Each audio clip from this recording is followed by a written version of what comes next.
nó dễ ư bài oxy nó ư bài oxy là lô xa trình yên văn hồ nó cho nên ý chẳng có gì nữa ư bài mù sai là lô là tụ đê muôn rề thia là khó chờ ô số dê nó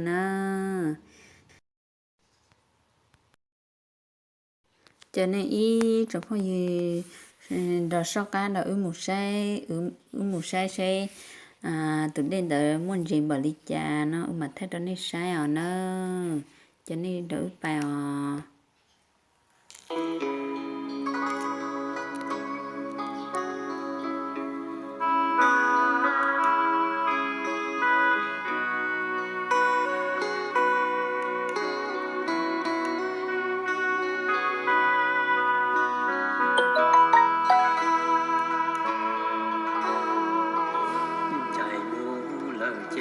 cho to tròn truy tia lư tia chân mùa y rong gì bê ủa nâng nhỏ chê chúa rong ly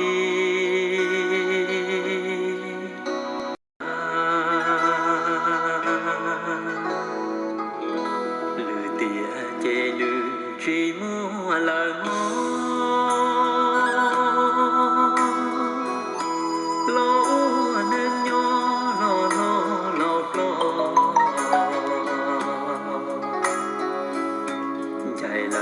chế tổ nên có chúa khó có tế tu kỳ tàu na tàu nó chúa nó tế lâu điều đã nợ lư tia thia trần vào tàu sinh trí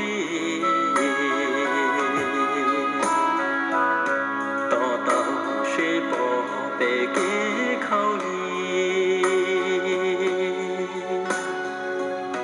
thiệt thiệt sầu nắng chế chúa tha ly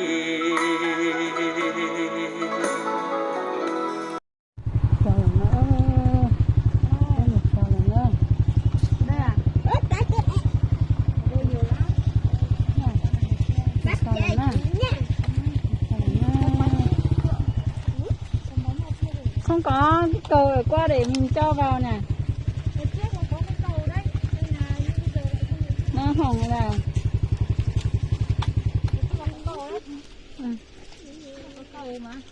Người thì tự nhiên nó muốn nhìn cho phải nó ô nhỉ, cá nhiều nhỉ. Nhiều lắm, đi xuống như vậy cho nó ăn đã mà nên nhiều. Nào con này từ từ nhá. Cầm nước, cầm bánh để bóp ra đó.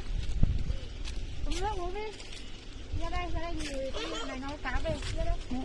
Đi ở chỗ mắm mát đấy cho cá về. Này. Một cái tụi đây nó muốn gì hả nữa. Đây món thì cho nữa.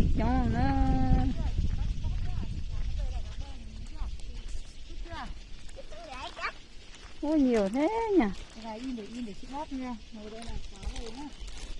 Sao lại có cái chợ ở đây?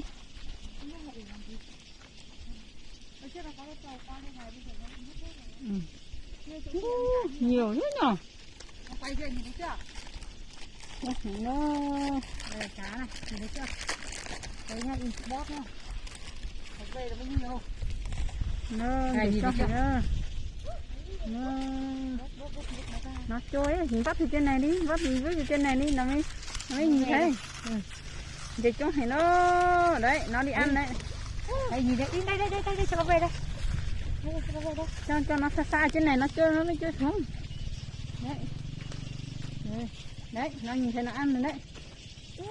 Đây, nó về đây, nó đang về đây này. Nó về đây, nhé, chụp đi. Trời. Nhiều thế nhỉ. Đấy thì cho hay nó đây nó này. Nhìn thấy chưa? Cho hay nó.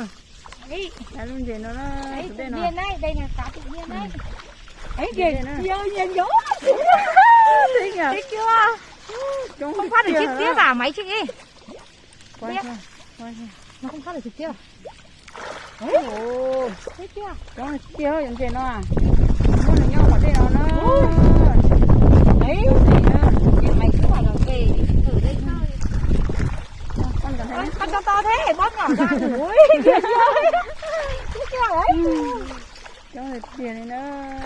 bỏ tiền đi cho cá ăn đấy. Chưa? Eo thích chưa?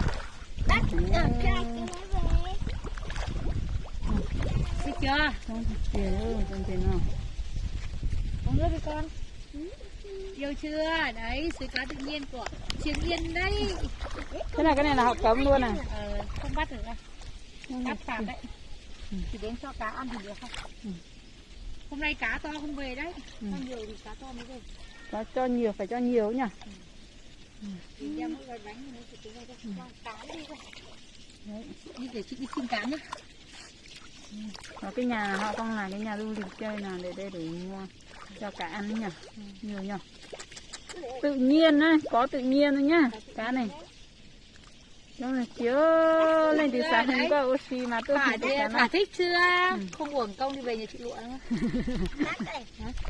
Thích không? Đây này. Cho em đi. Ôi này thích chưa? Thích nhỉ? Này. Ui nó về càng nhiều này. Đấy, suối trong nó càng nhiều cá luôn này. Mình về đây mình cho ăn ấy. Đây này. Nó càng về nhiều mà. Kiểu cứ thấy người ra là có Đấy, người cho ăn mà cá nó về đấy. Eo ơi, đây cá tự nhiên nhá. Đấy, ai thích đi du lịch thì về với bản vớt Triềng Yên nhá. Đấy, sướng chưa kìa. Wow. Hôm nào chị về hè về chị cho mật đi chơi. Ôi này nó dài chưa nhiều ơi này. Về càng ngày càng nhiều chứ. mình đứng ở đây nó biết là mình cho ăn ý. Về.